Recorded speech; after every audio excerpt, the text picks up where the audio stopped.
ಹರೇ ರಾಮ.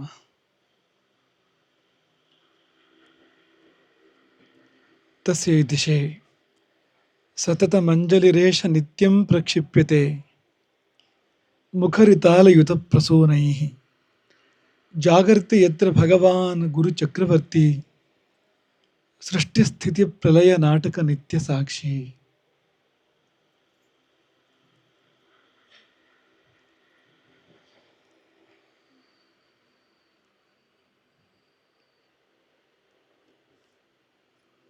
ಶ್ರೀರಾಮಚಂದ್ರಃ ಶ್ರಿತಪಾರಿಜಾತಃ ಸಮಸ್ತಕಲ್ಯಾಣಗುಣೈಕಪೂರ್ಣಃ ಸೀತಾಮುಖಾಂಭೋರುಹ ಚಂಚರೀಕಃ ನಿರಂತರಂ ಮಂಗಲಮಾತನೋತು.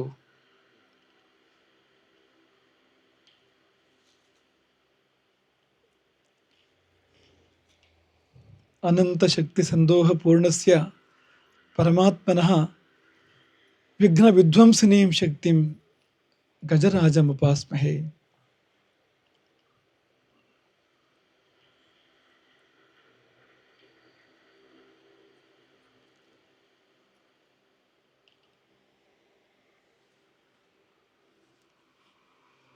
ಮೊತ್ತ ಮೊದಲು ಗುರು ತತ್ವಕ್ಕೆ, ಆ ಗುರು ತೋರುವ ದಾರಿಯಲ್ಲಿ ನಡೆದಾಗ ಲಭಿಸುವಂತಹ ಪರಮ ಪದದ ಒಡೆಯನಾದ ಪರಮ ಪುರುಷನಿಗೆ ನಮ್ಮ ಪ್ರಣಾಮಗಳನ್ನು ಸಲ್ಲಿಸ್ತೇವೆ. ಇಂದು ಅಂಗಾರಕ ಸಂಕಷ್ಟಿ, ತುಂಬ ಒಳ್ಳೆಯ ದಿನ. ಒಳ್ಳೆಯ ದಿನ ಯಾವುದಕ್ಕೆ ಅಂದರೆ ಮದುವೆಗೆ ಒಳ್ಳೆಯ ದಿನ ಅಂತಲ್ಲ, ಮತ್ತೆ ಯಾವುದಕ್ಕೆ ಅಂದರೆ ಮಂಗಲಮೂರ್ತಿಯ ಆರಾಧನೆಗೆ, ಮಹಾಗಣಪತಿಯ ಆರಾಧನೆಗೆ ಬಹಳ ಒಳ್ಳೆಯ, ಬಹಳ ಶ್ರೇಷ್ಠವಾಗಿರ್ತಕ್ಕಂಥ ಒಂದು ದಿನ. ನಾವಿಲ್ಲಿಗೆ ಬರುವಂಥ ಅವಕಾಶ ನಮಗೆ ಒದಗಿ ಬಂದಿದೆ. ಅದು ಹಾಗೆ ಕೂಡಿ ಬಂದಿರುವಂಥದ್ದು, ಅದು ಕೂಡಿಸಿದ್ದಲ್ಲ, ತಾನೇ ಕೂಡಿ ಬಂದಿರುವಂಥದ್ದು. ಈ ಶೋಣಭದ್ರಾ ಶಿಲೆಯಲ್ಲಿ ಗಣಪತಿಯ ಸಾನ್ನಿಧ್ಯ ತುಂಬ ಸಹಜವಾಗಿದೆ ಅಂತ ಹೇಳ್ತಾರೆ. ಶೋಣಭದ್ರಾ ಅಂದರೆ ಪೂರ್ವ ಭಾರತದಲ್ಲಿ ಹರಿಯುವಂಥ ಶೋಣಾ ನದಿ, ಕೆಂಪು ನದಿ ಇದು. ಆ ಶೋಣಾ ನದಿಯಲ್ಲಿ ಕೆಂಪು ಬಣ್ಣದ ಒಂದು ಶಿಲೆ ಸಹಜವಾಗಿ ಸಿಗ್ತದೆ, ಪೂರ್ತಿ ಕೆಂಪು ಬಣ್ಣದ ಶಿಲೆ. ಈ ರೀತಿಯ ಕೆಂಪು ಬಣ್ಣ ಇರ್ತದೆ ಅದಕ್ಕೆ, ಅಂತಹ ಕೆಂಪು ಬಣ್ಣದ ಶಿಲೆ ಸಿಗ್ತದೆ ಅಲ್ಲಿ. ಅದರಲ್ಲಿ ಗಣಪತಿ ಸಾನ್ನಿಧ್ಯ ತುಂಬ ಸಹಜ ಅಂತ ಲೆಕ್ಕ. ಅಲ್ಲಿ ನೀವು ಆವಾಹನೆ ಮಾಡಬೇಕು ಅಂತಿಲ್ಲ, ಪ್ರತಿಷ್ಠಾಪನೆ ಮಾಡಬೇಕು ಅಂತಿಲ್ಲ. ನೀವು ಗಣಪತಿಯ ಮೂರ್ತಿ ಕೆತ್ತನೆ ಮಾಡಿದರೆ ಅಲ್ಲಿ ನೀವು ಪ್ರಾಣ ಪ್ರತಿಷ್ಠೆ ಮಾಡಬೇಕಾಗ್ತದೆ, ಗಣಪತಿಯನ್ನು ಆವಾಹನೆ ಮಾಡಬೇಕಾಗ್ತದೆ. ಹಾಗಿದ್ರೆ ಮಾತ್ರ ಗಣಪತಿಯ ಸಾನ್ನಿಧ್ಯ. ಆದರೆ ಈ ಶೋಣಭದ್ರಾ ಶಿಲೆ ಅದು ಎಲ್ಲಿ ಸಿಕ್ಕಿದ್ರೂ, ಯಾವ ಆಕಾರದಲ್ಲಿದ್ದರೂ ಕೂಡ ಅದರಲ್ಲಿ ಗಣಪತಿಯ ಸಾನ್ನಿಧ್ಯ ತುಂಬ ಸಹಜ. ಆ ಕೆಂಪು ಬಣ್ಣ ಅದು ಗಣಪತಿಯ ಪ್ರತೀಕವೇ ಹೋದದು. ರಕ್ತಗಂಧಾಂಧಲಿಪ್ತಾಂಗಂ ರಕ್ತಪುಷ್ಪೈ ಸುಪೂಜಿತಂ, ಅದೆಲ್ಲ ಪೂರ್ತಿ ಕೆಂಪೆ ಗಣಪತಿಯದ್ದು. ಪೂರ್ತಿ ರಜೋಗುಣ ಪ್ರಧಾನವಾಗಿರ್ತಕ್ಕಂಥ ದೇವತೆ ಆಗಿದ್ದರಿಂದ, ಮೂಲಾಧಾರದಲ್ಲಿ ಅವನ ಮುಖ್ಯ ಕೇಂದ್ರ ಆಗಿದ್ದರಿಂದ ಕೆಂಪು ಬಣ್ಣದಲ್ಲಿ ಅವನ ಸಾನ್ನಿಧ್ಯ ತುಂಬ ವಿಶೇಷವಾಗಿ ಇರುವಂಥದ್ದು. ಅವನು ಹೌದು, ಅವನ ಅಮ್ಮನೂ ಕೂಡ ಹೌದು. ಲಲಿತಾ ತ್ರಿಪುರ ಸುಂದರಿ ರಾಜರಾಜೇಶ್ವರಿ, ಆಕೆಯ ಬಣ್ಣ ಕೂಡ ಸರಿ ಸುಮಾರಾಗಿ ಎದೆ ಬಣ್ಣ. ನಿಜಾರುಣ ಪ್ರಭಾಪೂರ ಮಜ್ಜದ್ ಬ್ರಹ್ಮಾಂಡ ಮಂಡಲ ಅಂತ, ಅವಳ ಮೈಯಿಂದ ಹೊರಹೊಮ್ಮುವ ಅರುಣ ಕಾಂತಿ, ಆ ಕೆಂಪು ಕಾಂತಿಯಿಂದ ಜಗತ್ತು ತುಂಬಿ ಹೋಗಿದೆ, ಬ್ರಹ್ಮಾಂಡ ಮಂಡಲವೇ ವ್ಯಾಪಿಸಿ ಹೋಗಿದೆ.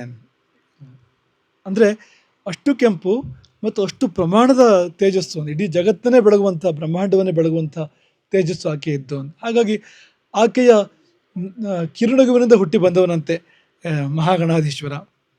ಅವನು ಕೂಡ ಕೆಂಪು ಬಣ್ಣದಲ್ಲಿ ಇರ್ತಾನೆ, ಕೆಂಪು ಬಣ್ಣದ ಬಟ್ಟೆಯನ್ನು ಧರಿಸ್ತಾನೆ, ಕೆಂಪು ಬಣ್ಣದ ಹೂವುಗಳನ್ನು ಇಷ್ಟಪಡ್ತಾನೆ, ರಕ್ತಚಂದನದಿಂದ ಲಿಪ್ತನಾಗಿರ್ತಾನೆ. ಕೆಂಪು ಅವನಿಗೆ ಸಹಜವಾಗಿ ಇಷ್ಟ ಅವನಿಗೆ. ಹಾಗಾಗಿ ಆ ಕೆಂಪು ಶಿಲೆ ಅನ್ನೋದು ಗಣಪತಿ ಸಾನ್ನಿಧ್ಯ. ಆದರೆ ನಾವು ಅನುದಿನ ಪೂಜಿಸುವಂಥ ಆ ಶೋಣಭದ್ರಾ ಶಿಲೆ ಏನಿದೆ, ಅದರಲ್ಲಿ ಗಣಪತಿಯ ಆಕೃತಿ ಸಹಜವಾಗಿ ಮೂಡಿ ಬಂದಿದೆ. ಶಂಕರಾಚಾರ್ಯರ ಕಡೆಯಿಂದ ನಮ್ಮ ಪರಂಪರೆಗೆ ಅನುಗ್ರಹವಾಗಿ ಬಂದಿರತಕ್ಕಂಥ ಪಂಚಮೂರ್ತಿಗಳು, ಸೂರ್ಯ ಗಣಪತಿ ಎಂಬಿಕ ಶಿವ ವಿಷ್ಣುಗಳು. ಆ ಪಂಚಮೂರ್ತಿಗಳಲ್ಲಿ ಗಣಪತಿಯ ಬಿಂಬ ಎರಡು ಇರುವಂಥದ್ದು. ಅದರಲ್ಲಿ ಒಂದು ಬಿಂಬ ಪೂರ್ತಿ ಗಣಪತಿಯ ಆಕಾರ. ಅದನ್ನು ನೀವು ಖಂಡಿತವಾಗಿ ಗೋಕರ್ಣದ ಗಣಪತಿ ಅಂತಲೇ ಕರಿಬೋದು. ಯಾಕೆಂದರೆ ಆ ಗಣಪತಿಯ ಮೇಲ್ಭಾಗದಲ್ಲಿ, ತಲೆ ಭಾಗದಲ್ಲಿ ಒಂದು ಸಣ್ಣ ಹೊಂಡ ಕೂಡ ಇದೆ ಅದರಲ್ಲಿ. ಅದು ಆ ಗೋಕರ್ಣದ ಗಣಪತಿಗೂ ಅದೇ ರೀತಿಯಲ್ಲಿ ತಲೆ ಮೇಲೆ ಒಂದು ಹೊಂಡ ಇದೆ. ನೀವು ಗೋಕರ್ಣಸ್ಥರನ್ನು ಕೇಳಿದರೆ ಅವರು ಇದು ರಾವಣ ಗುದ್ದಿದ್ದು ಎನ್ನುವುದಾಗಿ ಕಥೆ ಹೇಳೋದುಂಟು ಅಂತ. ಈ ಆತ್ಮಲಿಂಗವನ್ನು ಇಟ್ಟ ಕಾರಣಕ್ಕೋಸ್ಕರವಾಗಿ ಕೋಪದಿಂದ ರಾವಣ ಗುದ್ದಿದ, ಹಾಗಾಗಿ ಒಂದು ತಲೆಯಲ್ಲಿ ಒಂದು ಹೊಂಡ ಆಯಿತು ಗಣಪತಿಗೆ ಅಂತ ಸ್ಥಳ ಪುರಾಣ ಹೇಳೋದುಂಟು. ಹಾಗೆ ಅಂಥದ್ದೊಂದು ಗಣಪತಿ ಸನ್ನಿಧಿ ನಮ್ಮ ಮಠದಲ್ಲಿ ಯಾವಾಗಲೂ ಪೂರ್ವಿಕರ ಕಾಲದಿಂದ ಕೂಡ ಪೂಜೆಗೊಳ್ತಾ ಬರ್ತಾ ಇರುವಂಥದ್ದು. ಒಂದು ವಿಶೇಷ ಪೂಜೆ ಕೂಡ ಇದೆ. ಈ ವಿನಾಯಕಿ ಯಾವಾಗ ಇರ್ತದೋ ಆ ದಿನದಂದು 2 ಮಂಗಳಾರತಿ ಇಂದಿತ್ತು, 2 ಮಂಗಳಾರತಿ, 2 ನೈವೇದ್ಯ, ಇನ್ನೊಂದು ಗಣಪತಿ ಸಲುವಾಗಿರ್ತಕ್ಕಂಥದ್ದು. ಇವತ್ತು ಮಾಡುವಂಥ ಮತ್ತೊಂದು ಮಂಗಳಾರತಿ, ಮತ್ತೊಂದು ನೈವೇದ್ಯ, ಮತ್ತೊಂದು ಧೂಪದೀಪ, ಅದು ಗಣಪತಿಯ ಕುರಿತಾಗಿ ಇರತಕ್ಕಂಥದ್ದು. ಹಾಗಾಗಿ ಮಠದಲ್ಲಿ ಒಂದು ವಿಶೇಷ ಗಣಪತಿ ಇದೆ, ಅದಕ್ಕೊಂದು ವಿಶೇಷ ಆರಾಧನೆ ಕೂಡ ಇದೆ. ಹಾಗಾಗಿ ಆ ಗಣಪತಿ ಇವತ್ತು ಇಲ್ಲಿ ಬಂದು ಈ ಅಂಗಾರಕ ಸಂಕಷ್ಟಿಗೆ ಇಲ್ಲಿ ಬಂದು ಪೂಜೆಯನ್ನು ಸ್ವೀಕಾರ ಮಾಡುವಂತ ಆಯಿತು ಅನ್ನೋದನ್ನು ನಾವು ಇಷ್ಟು ಆ ಕಾರಣಕ್ಕೋಸ್ಕರ ಇದೆಲ್ಲವನ್ನು ಕೂಡ ನಾವು ನಿಮ್ಮ ಮುಂದೆ ನೆಟ್ ಮಾಡಿಕೊಂಡು, ಗಣಪತಿ ಎಷ್ಟು ಮುಖ್ಯ ಅಂದರೆ ಗಣಪತಿ ಇಲ್ಲದೆ ನಾವು ಗುರಿ ಮುಟ್ಲಿಕ್ಕೆ ಸಾಧ್ಯ ಇಲ್ಲ ನೋಡಿ. ಯಾಕೆಂದರೆ ಈ ಪ್ರಪಂಚದಲ್ಲಿ ವಿಘ್ನವೇ ಇಲ್ಲದ ದಾರಿ ಯಾವುದಾದ್ರೂ ಇದೆಯಾ? ಈ ಜಗತ್ತಿನಲ್ಲಿ ವಿಘ್ನವೇ ಇಲ್ಲದಿರುವಂಥ ದಾರಿ ಇದೆಯಾ ಅಂದರೆ ಇಲ್ಲವೇ ಇಲ್ಲ ಅಂತ. ಅದು ಶ್ರೇಯಸ್ಸಿನ ದಾರಿ ಅಂದರೆ ವಿಘ್ನಗಳು ಜಾಸ್ತಿ, ಶ್ರೇಯಾಂಸಿ ಬಹುವಿಘ್ನಾನಿ, ವಿಘ್ನಗಳು ಹೆಚ್ಚು ಅಂತ. ಆಗ ಗಣಪತಿ ಬೇಕಾಗ್ತಾನೆ, ಆ ವಿಘ್ನ ಪರಿಹಾರಕ್ಕೆ ಗಣಪತಿ ಬೇಕಾಗ್ತಾನೆ. ಭಂಡಾಸುರನ ವಧೆಯನ್ನು ಮಾಡಲು ಲಲಿತಾ ತ್ರಿಪುರ ಸುಂದರಿ ದಂಡೆತ್ತಿ ಹೋದಾಗ ಅವಳಿಗೂ ವಿಘ್ನ ಬಂತಂತೆ. ಭಂಡಾಸುರನ ಸೋದರ, ಅವನ ಹೆಸರು ವಿಶುಕ್ರ ಅಂತ, ಅವನ ದೊಡ್ಡ ಮಂತ್ರವಾದಿಯವನು, ಮಾಂತ್ರಿಕ. ಅವನೊಂದು ಜಯವಿಘ್ನ ಮಹಾಯಂತ್ರ ಅಂತ ಹೆಸರು ಅದಕ್ಕೆ. ಆ ಯಂತ್ರವನ್ನು ಬರೆದು ಒಳಗೆ ಪ್ರವೇಶ ಮಾಡಲಿಕ್ಕೆ ಸಾಧ್ಯ ಆಗೋದಿಲ್ಲ, ನನಗೆ ಈ ದೇವಿಯ ಶಿಬಿರದ ಒಳಗೆ ಪ್ರವೇಶ ಮಾಡಲಿಕ್ಕೆ ಸಾಧ್ಯ ಆಗೋದಿಲ್ಲ, ಹೊರಗಿನಿಂದ ಒಳಗೆ ಎಸಿತಾನವನು. ಆ ಯಂತ್ರ ಒಳಗೆ ಬಿದ್ದ ಮಾತ್ರಕ್ಕೆ ದೇವಿಯ ಶಕ್ತಿ ಸೇನಿದ್ದರೆ ಪೂರ್ತಿ ನಿರುತ್ಸಾಹ ಬಂತಂತೆ. ಯಾರಿಗೂ ಯುದ್ಧೋತ್ಸಾಹವೇ ಇಲ್ಲ ಅಂತ, ಎಲ್ಲರದ್ದು ಮನಸ್ಸು ವಿಚಲಿತ ಆಯ್ತಂತೆ. ಆಗ ಎಲ್ಲ ದೇವಿಯಲ್ಲಿ ಬಂದು ಹೀಗಾಗ್ತಾ ಇದೆ ಅಂತ ಹೇಳ್ಕೊಂಡಾಗ ದೇವಿ ಒಂದು ಕಿರುನಗುವನ್ನು ನಕ್ಕಾಗ, ಕಾಮೇಶ್ವರನ ಮಕ್ಕನೋಡು ಕಿರುನಗುವನ್ನು ನಕ್ಕಾಗ ಅಲ್ಲಿಂದ ಗಣಪತಿ ಹುಟ್ಟಿ ಬಂದ ಅನ್ನೋದು ರಾಜರಾಜೇಶ್ವರಿಯ ಉಪಾಖ್ಯಾನದಲ್ಲಿ ಬರ್ತಕ್ಕಂಥದ್ದು, ಲಲಿತೋಪಾಖ್ಯಾನದಲ್ಲಿ ಬರ್ತಕ್ಕಂಥದ್ದು. ಇನ್ನೊಂದು ಉಪಕಥೆ ಬೇರೆ ಇದೆ, ಪಾರ್ವತಿಯ ಮೈಯಿಂದಲೇ ಗಣಪತಿ ಹುಟ್ಟು ಬಂದಿರುವಂಥದ್ದು ಮತ್ತೊಂದು ಪ್ರತ್ಯೇಕವಾಗಿರುವಂಥ ಕಥೆ ಅದು. ಆದರೆ ಬ್ರಹ್ಮಾಂಡ ಪುರಾಣ ಅಂತರ್ಗತವಾದ ಈ ಲಲಿತೋಪಾಖ್ಯಾನದಲ್ಲಿ ಗಣಪತಿಯ ಪ್ರಾದುರ್ಭಾವ ಆಗುವಂಥದ್ದು ಹೀಗೆ ಅಂತ. ಹಾಗಾಗಿ ವಿಘ್ನವನ್ನು ಪರಿಹಾರ ಮಾಡುವ ಸಲುವಾಗಿ ಹುಟ್ಟಿ ಬಂದವನು. ಆಚೆ ಗಣಪತಿ ವಿಘ್ನ ಮಾಡುವ ಸಲುವಾಗಿ ಹುಟ್ಟಿ ಬಂದವನು. ಅಂದರೆ ಈಶ್ವರ ಒಳಗೆ ಬರುವಾಗ ತಡೀಲಿಕ್ಕೋಸ್ಕರವಾಗಿ ಹುಟ್ಟಿ ಬಂದವನು, ಅವನು ವಿಘ್ನಕರ್ತ. ಅವನು ಈ ಗಣಪತಿ, ದಲಿತೋಪಾಖ್ಯಾನದ ಗಣಪತಿ ವಿಘ್ನ ಹರ್ತ, ಇವನು ವಿಘ್ನ ಪರಿಹಾರಕ್ಕೋಸ್ಕರ ಹುಟ್ಟಿ ಬಂದವನು. ಆಗ ಅವನು ಹುಟ್ಟಿ ಬಂದವನೇ ಆ ಜಯವಿಘ್ನ ಮಹಾಯಂತ್ರ ಎಲ್ಲಿದೆ ಅಂತ ಹುಡುಕಿ ಅದನ್ನು ತನ್ನ ಕೋರೆ ದಾಡಿಗಳಿಂದ ಒಡೆದು ಚೂರು ಚೂರು ಮಾಡಿ ದೂರ ಎಸಿತಾನೆ. ಆಮೇಲೆ ಒಂದಿಷ್ಟು ಯುದ್ಧವನ್ನು ಕೂಡ ಅವನು ಮಾಡುವಂಥದ್ದು, ಗಜಾಸುರನ ಸಂಹಾರ ಮಾಡುವಂಥ ಕಥೆಯನ್ನು ಲಲಿತೋಪಾಖ್ಯಾನ ವರ್ಣನೆ ಮಾಡ್ತದೆ. ಹಾಗಾಗಿ ವಿಘ್ನ ಅಂತ ಎಲ್ಲೆಲ್ಲಿ ಇದೆಯೋ ಅಲ್ಲೆಲ್ಲ ವಿಘ್ನೇಶ್ವರನ ಆಶೀರ್ವಾದ ಬೇಕಾಗ್ತದೆ. ಅದಿಲ್ಲದೆ ನಾವು ಮುಂದೆ ಹೋಗ್ಲಿಕ್ಕೆ ಸಾಧ್ಯ ಇಲ್ಲ ಅಂತ. ವಿಘ್ನ ಅಂದರೆ ಯಾಕೆ ಬರ್ತದೆ? ವಿಘ್ನ ಎಲ್ಲೋ ನಾವು ಮಾಡಿದ ಎಡವಟ್ಟು, ಯಾವಾಗಲೂ ಮಾಡಿದ ತಪ್ಪು, ಯಾವುದೋ ಜನ್ಮದ ದೋಷ ವಿಘ್ನವಾಗಿ ನಮ್ಮ ಮಧ್ಯೆ ಬಂದು ನಿಂತಾಗ ಅದರ ಪರಿಹಾರಕ್ಕೆ ಒಂದೇ ದಾರಿ, ಅದು ಗಣಪತಿಯೇ ಅದಕ್ಕೆ ದಾರಿ, ಬೇರೆ ಯಾರೂ ಅಲ್ಲ. ಹಾಗಾಗಿ ಪ್ರತಿ ಸಂಕಷ್ಟಿಗೆ ಒಂದು ಹವನ, ಮಠದ ಪರವಾಗಿ ಒಂದು ಹವನ ನಡೀತಿದೆ. ಆ ಹವನ ಕೂಡ ಇವತ್ತಿಲ್ಲಿ ನೆರವೇರಿದೆ. ನಮ್ಮ ಗೋಕರ್ಣದ ಬಟ್ಟೆ ಗಣಪತಿಯಿಂದ, ಮಹಾಗಣಪತಿಯಿಂದ ಆಶೀರ್ವಾದ ಕೂಡ ಇಲ್ಲಿಗೆ ಈ ಸಮಯದಲ್ಲಿ ಬಂದು ತಲುಪಿದೆ. ಹೀಗಾಗಿ ಇವತ್ತಿನ ವಿಶೇಷ ಏನು ಅಂತ ನಾವು ಒಂದು ಮಾತಲ್ಲಿ ಹೇಳೋದಾದರೆ, ಈ ಗುರು ಗಣಪತಿ ಸಮಾಯೋಗ. ಇವತ್ತು ಗಣಪತಿಯ ವಿಶೇಷ ಪರ್ವ ದಿನದಂದು ಗುರುಗಳ ಆಗಮನ. ಅದು ಎಲ್ಲಿಗೆ ಅಂದರೆ ಗುರುವಿನ ಮನೆಗೆ. ಗುರುವಿನ ಮನೆಗೆ ಗುರುಗಳ ಆಗಮನ ಅಂತ. ಏನು ಎರಡೆರಡು ಗುರು ಆಯ್ತಲ್ಲ ಅಂದರೆ, ಹೌದು, ಇಲ್ಲಿ ಪೂಜೆ ಮಾಡುವವರು ಗುರು, ಪೂಜೆ ಮಾಡಿಸ್ಕೊಡೋರು ಗುರು, ಹಾಗಾಗಿದೆ ಪರಿಸ್ಥಿತಿ ಈಗ ನಿನ್ನೆಯಿಂದ. ಆದರೆ ನಿಮಗೊಂದು ವಿಶೇಷ ಹೇಳಬೇಕು ಅಂದರೆ, ನಮಗಿಂತ ಮೊದಲೇ ಗುರುವಾಗಿದ್ದವನು ಅವನು ಅಂತ. ಅವನು ಹುಟ್ಟೋ ಗುರು.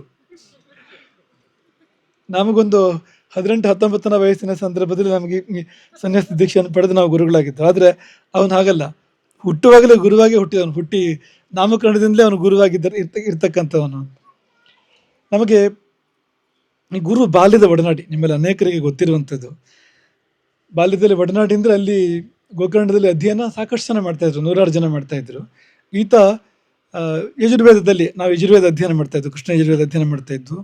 ಅವನು ಕೂಡ ಕೃಷ್ಣ ಯಜುರ್ವೇದವನ್ನೇ ಅಧ್ಯಯನ ಮಾಡ್ತಾ ಇದ್ದ.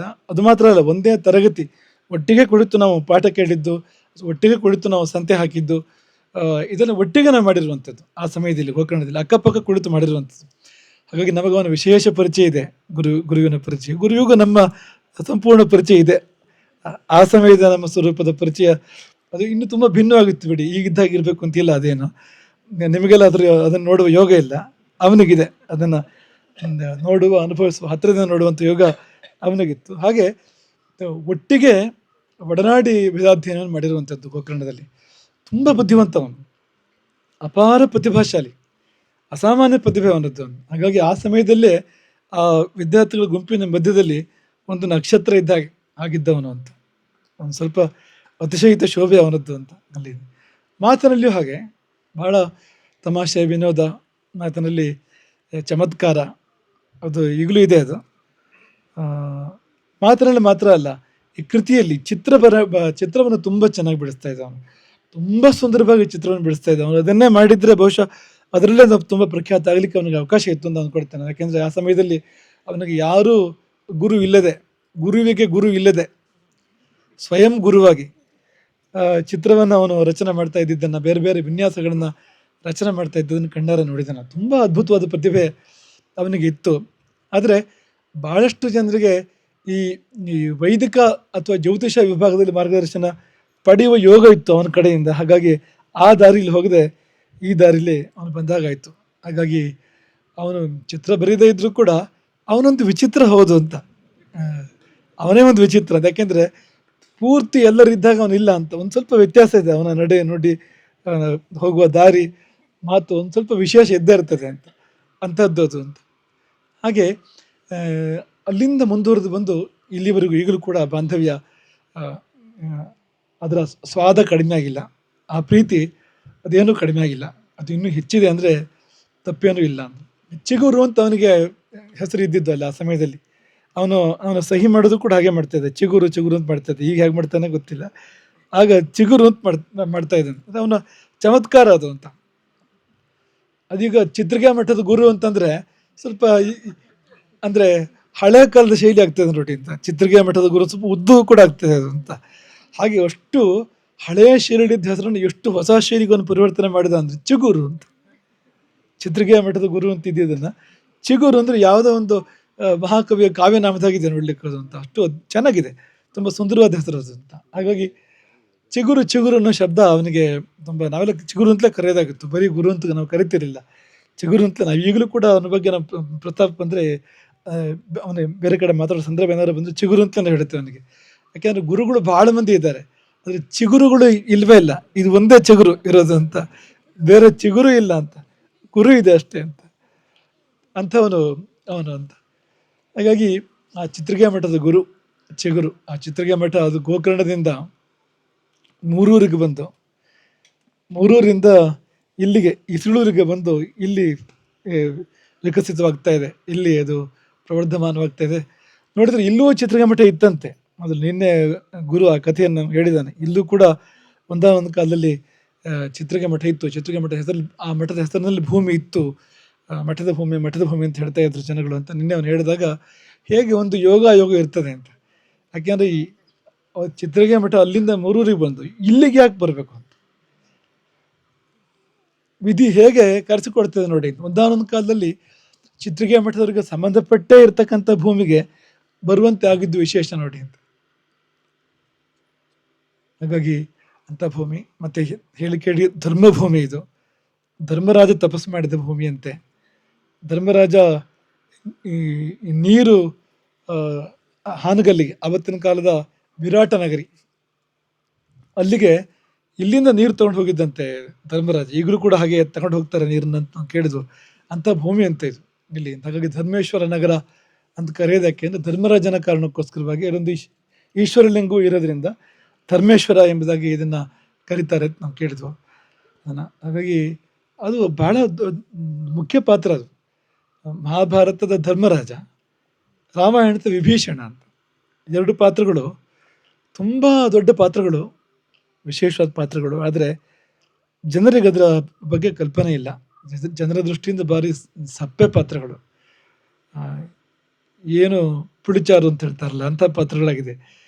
ವಿಭೀಷಣನ ಪಾತ್ರ ಯಾರಿಗೂ ಕೊಡೋದು ಅಥವಾ ಧರ್ಮರಾಜನ ಪಾತ್ರ ಯಾರಿಗೂ ಕೊಡೋದು ಅಂದರೆ ಎಲ್ಲ ಆಗಿ ಉಳಿದ ಮೇಲೆ ಒಬ್ಬ ಅವನು ಸಾಧಾರಣ ಕುಣಿಲಿಕ್ಕೆ ಬರ್ತದೆ ಅಂತಂದರೆ, ಹೆಚ್ಚು ಮಾತಾಡ್ಲಿಕ್ಕೆ ಬರೋದಿಲ್ಲ ಅಂತಂದರೆ ಧರ್ಮರಾಜನ ಮಾಡು ಹೋಗು ಅಂತ ಅವನ್ನ ಕಳಿಸ್ಕೊಡೋದು ಅಂತ ಆಗೊಂದು ಪದ್ಧತಿ ಇದೆ. ಆದರೆ ಈ ಮಹಾಭಾರತ ಎಂಬ ಕಾವ್ಯಕ್ಕೆ ಅವನೇ ನಾಯಕ. ನಾಯಕ ಪಾತ್ರ ಯಾವುದು ಅಂದರೆ ಭೀಮನೂ ಅಲ್ಲ, ಅರ್ಜುನನೂ ಅಲ್ಲ. ನಾಯಕ ಪಾತ್ರ ಧರ್ಮರಾಜನದ್ದು ಅಂತ. ಹಾಗಾಗಿ ಸಾಹಿತ್ಯ ವಿಮರ್ಶಕರು, ಸಾಹಿತ್ಯ ಶಾಸ್ತ್ರ ನಿರೂಪಣೆ ಮಾಡುವಂಥದ್ದು ಹಾಗೆ. ಶ್ರೀಕೃಷ್ಣ ವಿಶ್ವನಾಯಕ, ಅವನೇ ನಾಯಕನಾದ ಕಾವ್ಯ ಬೇರೆ ಐತೆ, ಭಾಗವತ, ಅದು ಶ್ರೀಮದ್ ಭಾಗವತ. ಈ ಮಹಾಭಾರತಕ್ಕೆ ಧರ್ಮರಾಜ ನಾಯಕ ಅಂತ. ಯಾಕೆಂದ್ರೆ ಅವನು ತಾನೇ ಚಕ್ರವರ್ತಿ ಆಗ್ತಾನೆ, ಅವನಿಗಾಗ್ತಾನೆ ಇಷ್ಟೆಲ್ಲ ನಡೆಯುವಂಥದ್ದು. ಹಾಗೆ ಅದೆಲ್ಲ ಬಿಟ್ಟರೂ ಕೂಡ ಎಲ್ಲರಿಗಿಂತ ದೊಡ್ಡವನು ಅವನೇ ಅಂತ. ಯಾಕೆಂದರೆ ಸಹದೇವನಲ್ಲಿ ಶಾಸ್ತ್ರಜ್ಞಾನ ಇತ್ತು, ನಕುಲನಲ್ಲಿ ಸೌಂದರ್ಯ ಇತ್ತು, ಅರ್ಜುನನಲ್ಲಿ ಪರಾಕ್ರಮ ಇತ್ತು, ಭೀಮನಲ್ಲಿ ಬಲ ಇತ್ತು. ಇದೆಲ್ಲಕ್ಕಿಂತ ದೊಡ್ಡದು ಧರ್ಮ ಅಂತ. ಅದು ಧರ್ಮರಾಜನಲ್ಲಿತ್ತು. ಅವನ ಭೀಮನ ಹಾಗೆ ಬಲಿಷ್ಠನೂ ಅಲ್ಲ, ಅರ್ಜುನನ ಹಾಗೆ ಪರಾಕ್ರಮಿ ಅಲ್ಲ. ಪರಾಕ್ರಮಿ ಹೌದು, ಅರ್ಜುನನ ಹಾಗೆ ಪರಾಕ್ರಮಿ ಅಲ್ಲ, ನಕುಲನಂಥ ರೂಪವಂತ ಅಲ್ಲ. ಶಾಸ್ತ್ರಜ್ಞಾನ ಇದೆ ಚೆನ್ನಾಗಿ, ಅದು ಸಹದೇವನ ಶಾಸ್ತ್ರಜ್ಞಾನದ ಹಾಗಲ್ಲ ಅದೇನೋ. ಆದರೆ ಎಲ್ಲಕ್ಕಿಂತ ಮಿಗಿಲಾಗಿ ಧರ್ಮ ಇತ್ತು. ಧರ್ಮ ಹೊಂದಿದ್ರೆ ಇದೆಲ್ಲ ತಾನಾಗಿರ್ತದೆ. ಯಾಕೆ ಅವರೆಲ್ಲ ಅವನು ಹೇಳಿದಾಗ ಕೇಳ್ಕೊಂಡಿದ್ರು ಅಂದರೆ, ಭೀಮಾರ್ಜುನ ನಕುಲ ಸಹದೇವರು ಅವನ ಆಳುಗಳಂತೆ ಅವನು ಹೇಳಿದಾಗ ಯಾಕೆ ಕೇಳ್ಕೊಂಡಿದ್ರು ಅಂದರೆ, ಧರ್ಮಕ್ಕಿರುವ ಶಕ್ತಿ ಅದು ಅಂತ. ಎಂಥ ಬಲವೂ ಬಗ್ಗಿ ಬರುವಂತೆ ಮಾಡ್ತದೆ ಅದು, ಎಂಥ ಪರಾಕ್ರಮವೂ ಆಳಾಗಿ ದುಡಿಯುವಂತೆ ಮಾಡ್ತದೆ ಧರ್ಮ ಅಂತ. ಯಾವ ಸೌಂದರ್ಯವೂ ಮಣಿಬೇಕು ಅದ್ರ ಮುಂದೆ, ಯಾವ ಪುಸ್ತಕ ಜ್ಞಾನವೂ ಧರ್ಮದ ಮಂದಿ ಏನೂ ಅಲ್ಲ ಅಂತ. ಧರ್ಮವೇ ಎಲ್ಲಕ್ಕಿಂತ ದೊಡ್ಡದು ಅಂತ. ಹಾಗಾಗಿ ಒಬ್ಬಾತನಲ್ಲಿ ಧರ್ಮ ನೆಲೆಸಿದೆ ಅಂದರೆ ಇಡೀ ಪ್ರಪಂಚ ಅವನಿಗೆ ಬಾಗಲಬೇಕಾಗ್ತದೆ, ಅದರ ಮುಂದೆ ಬೇರೆ ಯಾವುದೂ ಇಲ್ಲ. ಹಾಗಾಗಿ ತಾನೇ ವಿಶ್ವಾಮಿತ್ರ, ರಾಜ ವಿಶ್ವಾಮಿತ್ರ, ಅವನಲ್ಲಿ ಇಷ್ಟೆಲ್ಲ ಅಸ್ತ್ರಶಸ್ತ್ರಗಳಿದ್ದರೂ, ಚತುರಂಗ ಬಲ ಇದ್ದರೂ ಕೂಡ ವಿಶ್ವಾಮಿತ್ರರ ಮುಂದೆ ಮಣಿಯಬೇಕಾಯಿತು ಅಂತ. ಯಾಕೆಂದರೆ ಧರ್ಮ ಅದು ಅಂತ. ಆ ಧರ್ಮ ಅಷ್ಟು ಅದ್ಭುತವಾಗಿತ್ತು ವಸಿಷ್ಠರಲ್ಲಿ ಅಂತ.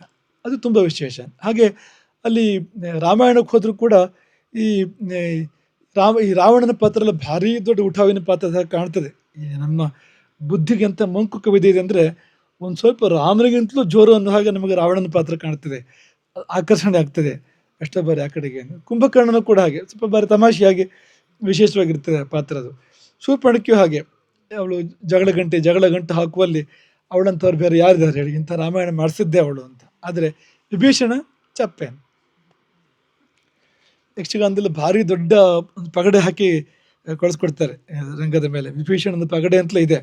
ಆದರೆ ಆ ದೊಡ್ಡ ಪಗಡೆ ಹಾಕುವಾಗ ಅವನು ಮಹಾಮತಿ ಅನ್ನೋ ಮೂಲ ಇದೆ, ಅದು ಸೂಕ್ಷ್ಮ ಇದೆ ಅದರಲ್ಲಿ. ಅಷ್ಟು ದೊಡ್ಡ ಪಗಡೆಯನ್ನು ಅವನಿಗೆ ಹಾಕುವಾಗ ಆ ತಲೆ ಅಷ್ಟು ದೊಡ್ಡದು ಅಂತ ಅನ್ನೋದು ಇದೆ, ಆ ಭಾವ ಇದೆ ಅದರಲ್ಲಿ. ವೇಷ ಹಾಕುವವ್ರ ತಲೆ ಸಣ್ಣದಿರೋದ್ರಿಂದ ಅನಿವಾರ್ಯವಾಗಿ ಪಗಡೆ ದೊಡ್ಡದಾಗಿ ಮಾಡಿ ಅದನ್ನು ತೋರಿಸುವಂಥದ್ದು ಅಂತ, ಅವನು ದೊಡ್ಡ ತಲೆಯವನು ತೋರಿಸುವಂಥದ್ದು ಅಂತ. ಆದರೆ ಆ ಪಾತ್ರವನ್ನು ನಿರೂಪಿಸುವಾಗ ಅದು ಬಿದ್ದು ಹೋಗ್ತದೆ ಅದು ಅಂತ, ಆ ಪಾತ್ರ. ಆದರೆ ರಾಮಾಯಣದಲ್ಲಿ ಹಾಗಿಲ್ಲ ಅಂತ. ರಾಮಾಯಣದಲ್ಲಿ ತಪಸ್ಸು ಮಾಡಿದಲ್ಲ ರಾವಣ, ತಪಸ್ಸು ಮಾಡಿ ವರ ಪಡ್ಕೊಂಡಿದ್ದೇನೋ, ಇಡೀ ಪ್ರಪಂಚವನ್ನು ಪೀಡಿಸಬೇಕಾಗಿರುವಂಥ ವರವನ್ನು ಪಡ್ಕೊಂಡ ಅವನು. ರಜೋಗುಣ ಪ್ರಧಾನವಾಗಿರುವಂಥ ವರ ಅದು.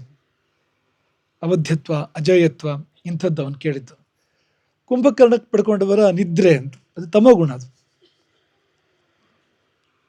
ವಿಭೀಷಣ ಕೇಳಿದ ವರ ಏನಂದರೆ, ಯಾವಾಗಲೂ ಧರ್ಮ ನನ್ನಲ್ಲಿ ನೆಲೆಸಿರಲಿ.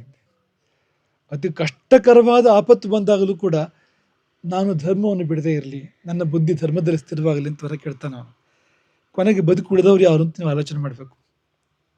ಈ 10 ತಲೆ 20 ಕೈಗಳ ರಾವಣ, ಹಾಗೆ ಬೆಟ್ಟದ ಗಾತ್ರದ ಕುಂಭಕರ್ಣ, ಶೂರ್ಪಣಖೆ, ಇವರಲ್ಲಿ ಕೊನೆಗೆ ಉಳ್ಕೊಂಡಿರೋರು ಈ ವಿಭೀಷಣ. ಈ 4ರ ಮಧ್ಯದಲ್ಲಿ ಉಳ್ಕೊಂಡಿರೋರು ಕೊನೆಗೆ ಅಂದರೆ ವಿಭೀಷಣ ಉಳ್ಕೊಂಡಿದ್ದು. ಮಾತ್ರವಲ್ಲ, ರಾವಣ ಯಾರಿಗಾದರೂ ಸ್ವಲ್ಪ ಅಂಜುತ್ತಾ ಇದ್ದರೆ ಅದು ವಿಭೀಷಣನಿಗೆ ಅಂತ. ಯಾಕೆಂದರೆ ರಾಮಾಯಣದಲ್ಲಿ ಅದನ್ನು ಅನೇಕ ಬಾರಿ ಉಲ್ಲೇಖವನ್ನು ಕಾಣ್ತೇವೆ. ವಿಭೀಷಣ ನೇರವಾಗಿ ರಾವಣನ ಮುಖಕ್ಕೆ ಅವನ ತಪ್ಪನ್ನು ಹೇಳ್ತಾನೆ ಎಷ್ಟೋ ಬಾರಿ. ಇದು ಸರಿಯಲ್ಲ, ನೀನು ಮಾಡಿದ ತಪ್ಪು ಅಂತ ಹೇಳುವ ಛಾತಿ ಇದ್ದರೆ ಅದು ವಿಭೀಷಣನಿಗೆ ಮಾತ್ರ. ಹಲವು ಬಾರಿ ಅವನು ರಾವಣನನ್ನು ಸರಿದಾರಿಗೆ ತರುವಂಥದ್ದಿದೆ, ತಪ್ಪು ದಾರಿಯಲ್ಲಿ ಹೋಗುವಂಥದ್ದನ್ನು ಮಾಡಬಾರ್ದು ಅಂತೇಳಿ ಒಪ್ಪಿಸಿ ಸರಿದಾರಿ ತರುವಂಥ ಉದಾಹರಣೆಗಳು ರಾಮಾಯಣದಲ್ಲಿ ಅನೇಕ ಇದೆ. ಹಾಗಾಗಿ ಅವನ ಬಗ್ಗೆ ಒಂದು ಆತಂಕ ಇದೆ, ಭಯ ಇದೆ ರಾವಣನಿಗೆ. ಏನೋ ಒಂದು ಅಳುಕು, ಒಂದು ಕಳ್ಳತನ ರಾವಣನ ಒಳಗಿದೆ. ಆದರೆ ವಿಭೀಷಣನಿಗೆ ಏನಿಲ್ವಲ್ಲ, ನಿರ್ಬಿಡಿಯಾಗಿ ನಿರ್ದಾಕ್ಷಿಣ್ಯವಾಗಿ ಅವನು ಮಾತಾಡ್ತಾ ಇದ್ದ ವಿಭೀಷಣ ಅಂತ. ಹಾಗಾಗಿ ಆ ಎರಡು ಪಾತ್ರಗಳು ಯಾಕೆ ತುಂಬ ವಿಶೇಷ ಅಂದರೆ ಧರ್ಮ ಅಲ್ಲಿ ನೆಲೆಸಿದೆ ಅಂತ. ಹಾಗಾಗಿ ರಾಮ ವಿಭೀಷಣನ ಪಕ್ಷಪಾತಿ, ರಾವಣನ ಪಕ್ಷಪಾತಿ ಅಲ್ಲ. ವಿಭೀಷಣನ ಉಳಿಸಿ ರಾವಣನನ್ನು ನಡೆಸ್ತಾನೆ, ಆ ಕಡೆ ವಾಲಿಯನ್ನು ಅಳಿಸಿ ಸುಗ್ರೀವನನ್ನು ಉಳಿಸ್ತಾನೆ ಅಂತ. ಯಾಕೆಂದರೆ ಧರ್ಮದ ಕಾರಣಕ್ಕೋಸ್ಕರವಾಗಿ ಮಾಡುವಂಥದ್ದು. ಹಾಗಾಗಿ ಇದು ಒಂಥರ ಧರ್ಮಭೂಮಿ ಆಗಿದ್ದರಿಂದ, ಧರ್ಮರಾಜನ ನಗರಿ ಆಗಿದ್ದರಿಂದ ಅವನ ಬಗ್ಗೆ ಎಷ್ಟು ಹೇಳ್ತಾರೆ. ಅವನು ಎಲ್ಲಿ ಹೋಗ್ತಾನೋ ಅಲ್ಲಿ ಮಳೆ ಬೆಳೆಗಳು ಚೆನ್ನಾಗಾಗ್ತಿದ್ವಂತೆ, ಅಲ್ಲಿ ಗೋವುಗಳು ಸಮೃದ್ಧವಾಗಿ ಹಾಲು ಕೊಡ್ತಿದ್ವಂತೆ, ಅಲ್ಲಿ ಜನರಲ್ಲಿ ದುಃಖ ಕಡಿಮೆ ಆಗ್ತಿತ್ತಂತೆ, ಸಮಾಧಾನ ಇರ್ತಿತ್ತಂತೆ ಅವನು ಹೋದಲ್ಲಿ ಬಂದಲ್ಲಿ. ಇದು ಭೀಷ್ಮ ದುರ್ಯೋಧನಿಗೆ ಹೇಳ್ಕೊಡೋದು. ಅಜ್ಞಾತವಾಸದಲ್ಲಿರೋ ಪಾಂಡವರನ್ನ ಕಂಡು ಹಿಡಿಯೋದು ಹೇಗೆ ಅನ್ನೋ ಪ್ರಶ್ನೆ ಇತ್ತಲ್ಲ. ಕಂಡು ಹಿಡಿದ್ರೆ ಮತ್ತವ್ರು 12 ವರ್ಷ ವನವಾಸ ಮಾಡಬೇಕು, ಪುನಃ 1 ವರ್ಷ ಅಜ್ಞಾತವಾಸ ಮಾಡಬೇಕು. ಕಂಡು ಹಿಡಿಯೋದು ಹೇಗೆ ಅಂದರೆ ಈ ಥರ ಅವರು ಹಿರಿಯರು ದುರ್ಯೋಧನಿಗೆ ಹೇಳ್ಕೊಡ್ಬಾರ್ದಿತ್ತು, ಅದನ್ನು ಹೇಳ್ಕೊಟ್ರಂತೆ. ಅದನ್ನು ಹೋಗಿ ಭಾಳ ಸುಲಭ ಇದೆ. ಧರ್ಮರಾಜ ಇದ್ದಲ್ಲಿ ಮಳೆ ಬೆಳೆಗಳು ಚೆನ್ನಾಗಿರ್ತವೆ, ಈತಿ ಬಾಧೆಗಳು ಇರೋದಿಲ್ಲ, ಯಾವುದೇ ಉಪದ್ರವಗಳು ಇರೋದಿಲ್ಲ, ಅಲ್ಲಿ ಧರ್ಮ ನೆಲೆಸಿರ್ತದೆ, ಅಲ್ಲಿ ಎಲ್ಲ ಫಲಪುಷ್ಪಗಳು ತುಂಬ ಸಮೃದ್ಧವಾಗಿರ್ತವೆ, ಕಾಲ ಕಾಲಕ್ಕೆ ಮಳೆ ಬೆಳೆಗಳು ಆಗಿ. ಮತ್ತು ಎಷ್ಟೋ ಬಾರಿ ಸರ್ವಕಾಲ ಫಲ ವೃಕ್ಷಗಳು ಎಲ್ಲ ಕಾಲದಲ್ಲೂ ಹಣ್ಣು ಕೊಡೋದು, ಎಲ್ಲ ಕಾಲದಲ್ಲೂ ಹೂ ಕೊಡೋದು, ಇಂಥದ್ದಾಗ್ತದೆ. ಇದೆಲ್ಲ ಆಗ್ತದೋ ಅಲ್ಲಿ ಅವನಿದಾನೆ ಅಂತೇಳಿ, ಧರ್ಮರಾಜ ಇದಾನೆ ಅಂತೇಳಿ ಅಂತ. ಹಾಗೆ ಅವ್ರು ಹುಡ್ಕೊಂಡು ವಿರಾಟ ನಗರಕ್ಕೆ ಬಂದರು ಅಂತ. ಅದನ್ನು ಹುಡ್ಕೊಂಡು ಪಾಂಡವರು ಕೌರವರು ವಿರಾಟ ನಗರಕ್ಕೆ ಬಂದರು. ಬರೋ ಹೊತ್ತಿಗೆ ಸಮಯ ಕೊನೆಗೆ ಬಂದ್ಬಿಟ್ಟಿತ್ತು. ಸಮಯ ಮೀರು ಹೊತ್ತಿಗೆ ಅವ್ರು ಬಂದಿದ್ದು, ಸಮಯ ಮೀರುವಾಗ ಅವ್ರು ಬಂದಿದ್ದು ಅನ್ನೋ ವಿಷಯ ಬೇರೆ. ಆದರೆ ಅವನಿದ್ದಲ್ಲಿ ಇಷ್ಟು ಒಳ್ಳೇದಿರ್ತಿತ್ತು ಅಂತ. ಅಂದರೆ ಈ ಭೂಮಿಗೆ ಆ ವಿಶೇಷ ಇದೆ. ಹಾಗಾಗಿ ಅದು ಅಂಗಾರಕ ಸಂಕಷ್ಟ ಎಂದು ಗುರುಗಳನ್ನು ಕರೆಸಿದೆ ಇಲ್ಲಿಗೆ ಎಂಬುದಾಗಿ ನಾವು ಈ ಸಮಯದಲ್ಲಿ ಭಾವಿಸ್ತೇವೆ. ಇಲ್ಲಿದ್ರೆ ಇದಕ್ಕಿಂತ ಮೊದಲೇ ಯಾವಾಗಲೂ ಆಗಬೇಕಾಗಿದ್ದು, ಆಗಬೇಕು ಅಂತ ನಿಶ್ಚಯ ಕೂಡ ಆಗಿದ್ದು, ಅಲ್ಲಿಂದ ಮುಂದಕ್ಕೆ ಹೋಗಿ ಈ ಸಮಯಕ್ಕೆ ಅದು ಬಂದು ನೆರವೇರುವಂತೆ ಆಗಿದೆ. ತುಂಬ ಸಂತೋಷ. ಈ ಗುರುವಿನ ಮನೆಗೆ ಅವರು ಈಗಲೂ ಅವ್ರ ತಂದೆಯವರು ಇಲ್ಲೆಲ್ಲೋ ಇರಬೇಕು, ಕೆಳಗಡೆ ಇರಬೇಕು ಬಹುಶಃ ಅವ್ರ ತಂದೆಯವರು. ಇವನು ಸಣ್ಣವನಿದ್ದಾಗ ಅವ್ರ ತಂದೆಯವರು ಎಲ್ಲ ವ್ಯವಹಾರ ಮಾಡೋ ಸಂದರ್ಭದಲ್ಲೇ ಅವ್ರ ಮನೆಗೆ ನಾವು ಹೋಗಿದ್ವು, ಪೂರ್ವಾಶ್ರಮದಲ್ಲೇ ಅವ್ರ ಮನೆಗೆ ನಾವು ಹೋಗಿದ್ವಿ. ಇಲ್ಲಿಗಲ್ಲ, ಅದು ಅಲ್ಲಿ ಮೂರೂರಿಗೆ ಅಲ್ಲಿಗೆ ಹೋಗಿದ್ವು. ಹೋದ ನೆನಪು ನಮಗೆ ತುಂಬ ಚೆನ್ನಾಗಿದೆ. ಹಾಗಾಗಿ ಅದ್ರ ನಂತರ ಇಲ್ಲಿಗೂ ಇದು ಮೊದಲನೇ ಸರಿ ಬರೋದಿಲ್ಲ.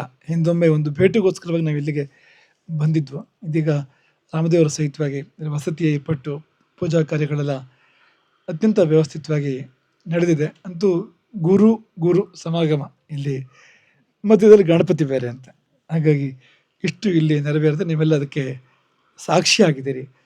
ಈ ಚಿಗುರುವಿನ ಶುಭಗಳು ಚಿಗುರುತ್ತಾನೆ ಇರಲಿ ಎನ್ನುವ ಆಶೀರ್ವಾದ ನಮಗೆ ಈಗ ಚಿಗುರ್ತಾ ಇದೆ. 2 ಚಿಗುರು ಕಾಣ್ತಾ ಇದೆ ನಮಗೆ ಅಲ್ಲೀಗ, ಚಿಗುರುವಿನ ಚಿಗುರುಗಳದು. ಇದು ಮಾತ್ರ ಅಲ್ಲ, ಇವರು ಚಿಗುರು ಬೆಳೆದು ದೊಡ್ಡ ವೃಕ್ಷ ಆಗಬೇಕು, ನೆರಳು ಹಣ್ಣು ಹೂವು ಎಲ್ಲ ಕೊಡಬೇಕು ಸಮಾಜಕ್ಕೆ ಅನ್ನೋ ಆಶೀರ್ವಾದ ಇದ್ದೇ ಇದೆ ಹೇಗಿದ್ದರು. ಜೊತೆಯಲ್ಲಿ ಈ ಚಿಗುರು ಯಾರ್ಯಾರಿಗೆ ಒಂದು ವೈದಿಕ ಆಶೀರ್ವಾದವನ್ನು ಮಾಡ್ತಾನೋ, ಯಾರ್ಯಾರಿಗೆ ಒಂದು ಮಾರ್ಗದರ್ಶನ ಮಾಡ್ತಾನೋ ಅವರವರಿಗೆಲ್ಲ ಒಳ್ಳೆಯದಾಗುವಂತೆ, ಅವರವರ ಕಷ್ಟಗಳು ಪರಿಹಾರ ಆಗುವಂತೆ, ಅವರಿಗೆ ಜೀವನದಲ್ಲಿ ಸುಖದ ದಾರಿ ಸಿಗುವಂತೆ ಆಗಬೇಕು ಅನ್ನೋದನ್ನು ಕೂಡ ಈ ಸಮಯದಲ್ಲಿ ನಾವು ಪ್ರಭು ಶ್ರೀರಾಮಚಂದ್ರನಲ್ಲಿ, ಚಂದ್ರಮೌಳೀಶ್ವರನಲ್ಲಿ, ರಾಜರಾಜೇಶ್ವರಿಯಲ್ಲಿ ಮತ್ತು ಎಲ್ಲ ದೇವತೆಗಳಲ್ಲಿ ಸಂಪ್ರಾರ್ಥನೆ ಮಾಡಿ, ಇಲ್ಲಿ ಸೇರಿದ ಎಲ್ಲರಿಗೂ ಆಶೀರ್ವಾದ ಮಾಡಿ. ನೀವೆಲ್ಲ ಗುರು ಗಣಪತಿ ಕೃಪಾ ಪಾತ್ರರು. ಇವತ್ತಿನ ದಿವಸ ನಿಮ್ಮನ್ನು ಕರೆಸ್ಕೊಂಡಿದ್ದಾನೆ ಗಣಪತಿಯ ಹೋಮದ ಒಳಗೆ ನೀವು ಕೂತಿದ್ದೀರಿ, ಆ ವಾತಾವರಣದಲ್ಲಿ ಇದ್ದೀರಿ. ಸಾಮಾನ್ಯವಾಗಿ ನಾವಿರೋದು ಯಾವ ಧೂಮದಲ್ಲಿ ಅಂದರೆ ವಾಹನಗಳ ಧೂಮದಲ್ಲಿ ಇರೋದು ನಾವು. ಆ ಕಾಲ ಇದು ಇವತ್ತು. ದೊಡ್ಡ ದೊಡ್ಡ ಪೇಟೆಗಳಿಗೆ ಹೋದರೆ ಬೆಳಗ್ಗೆಯಿಂದ ಸಂಜೆ ಅದರೊಳಗಡೆಗೆ ತಾನಾಗಿ ಬಟ್ಟೆ ಮೈಯೆಲ್ಲ ಕಪ್ಪಾಗಿರ್ತದೆ ಅಂತ. ಹಾಗಾಗಿ ಆ ಧೂಮದ ಬದಲು ಈ ಧೂಮ, ಪವಿತ್ರವಾಗಿರುವಂಥ ಧೂಮ, ಗಣಪತಿ ಹೋಮದ ಧೂಮದಲ್ಲಿ ನೀವೆಲ್ಲರೂ ಕೊಡ್ತಿದ್ದೀರಿ. ನಿಮಗೆಲ್ಲ ಗಣಪತಿಯ ಪೂರ್ಣ ಆಶೀರ್ವಾದ, ಗುರುವಿನ ಸಂಪೂರ್ಣ ಕೃಪೆ ಒದಗಿ ಬರಲಿ. ಎಲ್ಲರಿಗೂ ಒಳ್ಳೆಯದಾಗಲಿ ಅಂತ ಪುಣ್ಯ ಆಗ್ತದೆ. ಹರೇ ರಾಮ. ಗೋಕರ್ಣ ಮಂಡಲಾಧೀಶ್ವರ ಶ್ರೀಮದ್ ಜಗದ್ಗುರು ಶಂಕರಾಚಾರ್ಯ ಶ್ರೀಮದ್ ರಾಘವೇಶ್ವರ ಪಾರ್ಟಿ ಸ್ವಾಮಿ ಮಹಾರಾಜ್ ಕಿ. ಒಂದು ಮಾತು, ವೇದ ಪೋಷಕನಾಗಿ ಗುರು ಇವತ್ತಾಗ್ತಾ ಇದ್ದಾನೆ, ಆ ಸೇವೆಯನ್ನು ಮಾಡ್ತಾ ಇದ್ದಾನೆ. ಆಶೀರ್ವಾದಕ್ಕೆ ಹಿಡಿದು ಅವ್ರ ಮನೆಯಲ್ಲಿ ವೇದ ಪರಂಪರೆ ಮುಂದುವರಿಬೇಕು ಅಂತ ನಾವು ನೆನಪು ಮಾಡೋದು. ನಾವಿಬ್ಬರು ಒಟ್ಟಿಗೆ ವೇದಾಧ್ಯಯನ ಮಾಡಿದ್ವು ಅಂತ ಹಿಂದೆ ಅಂತ. ಈ ವೇದ ಪೋಷಕತ್ವಕ್ಕೆ ಅರ್ಥ ಭಾಳ ಯಾಕೆ ಬರ್ತದೆ ಅಂದರೆ, ಒಟ್ಟಿಗೆ ವೇದಾಧ್ಯಯನ ಮಾಡಿದ್ವು. ವೇದಾಧ್ಯಯನವೇ ಮತ್ತು ನೇರವಾಗಿ ಅದು ಯಾವುದೋ ಪ್ರಯೋಗದ ಅಧ್ಯಯನ ಅಥವಾ ಮತ್ತೊಂದು ಅಲ್ಲ. ವೇದಾಧ್ಯಯನವನ್ನು ನೇರವಾಗಿ ಒಟ್ಟಿಗೆ ಮಾಡಿದ್ದರಿಂದಾಗಿ ಈ ವೇದ ಪೋಷಕ ಸೇವೆಗೆ ತುಂಬ ಅರ್ಥ ಬಂತು, ಔಚಿತ್ಯ ಬಂತು ಎಂಬುದಾಗಿ ನಾವು ಹರಿಯಿಸೋದು. ಇಲ್ಲಿ ನಮ್ಮ ಅಗ್ನಿಹೋತ್ರಿ ಇವನು ಹೌದು, ಇವನು ಆಗಲೇ ಸಹಪಾಠಿ, ಈ ಒಟ್ಟಿಗೆ ಒಂದೇ ಜೊತೆಯಲ್ಲೇ ಕೂತು ನಾವು ವೇದಾಧ್ಯಯನ ಮಾಡಿರುವಂಥದ್ದು. ನೀವು 3 ರೂಪ ಕಾಣ್ತಾ ಇದ್ದೀರಿ ನೀವೀಗಂತ. ಇಲ್ಲಿ ಒಬ್ಬರು ಗುರುಗಳು, ಒಬ್ಬರು ಶಾಸ್ತ್ರಿಗಳು, ಒಬ್ಬರು ಯಜಮಾನರು, ಈ 3 ಜನ ಒಟ್ಟಿಗೆ ಒಂದು ಕಾಲದಲ್ಲಿ ವೇದಾಧ್ಯಯನ ಮಾಡ್ತಾ ಇದ್ದಿದ್ದು ಅಂದರೆ ವಿಧಿ ಲೀಲೆ ಇದು ಅಂತ. ಹರೇ ರಾಮ.